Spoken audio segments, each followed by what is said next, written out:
হে মাই viewers, আসসালামু আলাইকুম। কেমন আছেন আপনারা? আশা করি সবাই ভালো আছেন। Welcome to জলিস kitchen. আজকে জলিস কিচেনে আসলাম আরেকটা নতুন রেসিপি নিয়ে, এবং এটাও কিন্তু আমার জন্য ফার্স্ট টাইম। আমি রেসিপিটা কয়েকবার সোশ্যাল মিডিয়াতে দেখেছি, ভেবেছি করব, তো আজকে ফাইনালি করে ফেলছি। তো আপনারা যেটা দেখতে পাচ্ছেন, আমি প্রথমেই এখানে ব্লেন্ড করতেছি। এখানে হচ্ছে সুজি আর হচ্ছে প্লেন ইয়োগর্ট। তো আমি আমার আন্দাজ মতো এখানে নিয়ে নিয়েছি। এখানে আমি আর কোনো মেজারমেন্ট করিনি, তো যার ফলে আমি আপনাদেরকে এক্সাক্ট মেজারমেন্টটা বলতে পারবো না। বাট এখানে অ্যাপ্রক্সিমেটলি 2 কাপ সুজি, 2 কাপ অথবা 1.5 কাপের মতো প্লেন ইয়োগর্ট নিয়েছি। আর সাথে এখানে যেটা দেখতে পাচ্ছেন, এটা হচ্ছে আমি যে কাটিং বোর্ডে সিলান্ট্রো কেটেছিলাম, তার সামান্য একটু লেফট ওভার ছিল, তো আমি এটার ভিতরে দিয়ে দিয়েছি। তো সিলান্ট্রোটা আপনারা এখনও দিতে পারেন, পরেও দিতে পারেন, বাট সিলান্ট্রো দিলেও টেস্টটা ভালো হবে। তো এটা আমি প্রথমে একটু হালকা গরম পানি দিয়ে সোক করে রেখেছি, যাতে করে সুজিটা ভালো করে গলে যায়। তো মোটামুটি দেখতে পাচ্ছেন থিকনেসটা আমি এভাবে রেখেছি। দরকার হলে আমি একটু পানি অ্যাড করে দিব। সো এখন চলুন নেক্সট স্টেপে কি করা হবে এটা দিয়ে, সেখানে চলে যাই। এখানে দেখতে পাচ্ছেন আমার সবজি, আর এই সবজির ভিতরে কী কী সবজি আছে সেটা আপনাদের সাথে একটু আমি শেয়ার করি। চুলার হিটটা কমিয়ে দিচ্ছি, কারণ আমার সবজিটা মোটামুটি কুক হয়ে আসছে।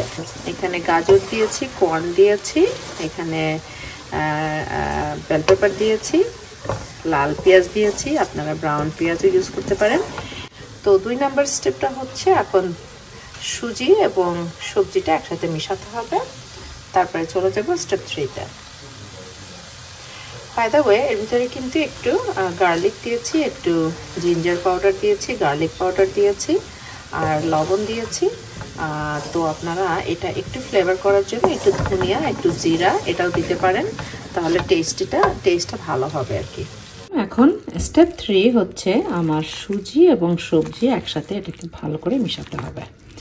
এবং এই সময় যদি মনে করেন যে আপনাদের সবজি এবং সুজি একটু বেশি ঠিক হয়ে গেছে, ঠিক তখন আপনারা একটু হালকা পানি অ্যাড করে দিতে পারেন। তবে মেকশিওর করবেন বেশি পাতলা যেন না হয়। সো ভিউয়ার্স, ঠিক দেখতে পাচ্ছেন আমার মিক্সটা কিন্তু হয়ে গেছে। আর আমার কাছে মনে হচ্ছে থিকনেসটা ঠিক আছে, আমি এর থেকে বেশি পাতলা করব না। তো এখন যেটা করব, আমার প্যানের উপরে হালকা তেল দিয়ে আমি এটাকে একটা রুটির মতো তৈরি করব। তো থিকনেসটা আমি আপনাদের সাথে শেয়ার করব যে আমি কতখানি নিচ্ছি, এবং এটাকে ঢেকে কুক করব যাতে করে এটা ভালো করে সিদ্ধ হয়ে যায় আনটিল এবং পানি টানি যেন পুরো ড্রাই হয়ে যায়। সো বেসিক্যালি এখন আমি লিকুইড ফর্মে একটু রুটির মতো করে তৈরি করব, এবং প্যানের উপরে তেল দিয়ে আমি এক এক করে শুরু করব। তো চলুন এখন চলে যাই স্টেপ 4-এ। তো ভিউয়ার্স, আমি একটা চামচের সাহায্যে আমি এখানে প্রথমে দিয়ে দিব, স্টার্ট করব 2 চামচ দিয়ে।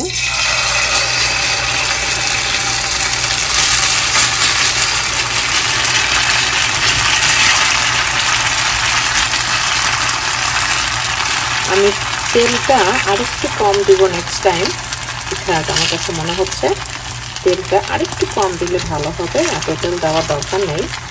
যদিও এটা একদমই প্যানে হালকা তেল দিয়ে করবেন, বেশি তেলের একেবারেই দরকার নেই। আমার একটু বেশি তেল পড়ে গেছে, বাট নেক্সটটা যখন করব আমি তেলের পরিমাণটা অবশ্যই কমিয়ে দিব। এরপরে আমি এটাকে একটু ঢেকে রাখবো, তারপরে আমি এটাকে উল্টিয়ে দিব। তো এক এক করে আমি এটাকে, যেহেতু তেলটা একটু বেশি হয়ে গেছে, আমি একটু চেষ্টা করছি এটাকে 2 সাইডের তেলটা যেন ভালোভাবে ইভেনলি হয়ে যায়। ভিউয়ার্স, এখন আমি এটাকে একটু ঢেকে রাখবো, তারপরে আমি এটাকে ফ্লিপ করব। তো 2 মিনিট পরে ব্যাক করছি। ভিউয়ার্স, 2 মিনিট হয়ে গেছে। এখন এটাকে আমি উল্টিয়ে দিব এবং দেখা যাক এটার সাইডটা কেমন হয়েছে। উল্টানোর সময় একটু কেয়ারফুলি উল্টাতে হবে যাতে এটা ভেঙে না যায়। দেখতে পাচ্ছেন খুবই সুন্দরভাবে এটা হয়ে গেছে। না খাওয়া পর্যন্ত বলতে পারছি না, এটা খুবই ভালো, বানিয়ে খাবেন, আশা করছি ভালো লাগবে খেতে। তো এখন এটাকে আমি উল্টিয়ে আরও 2 থেকে 3 মিনিট এটাকে ঢেকে রাখবো।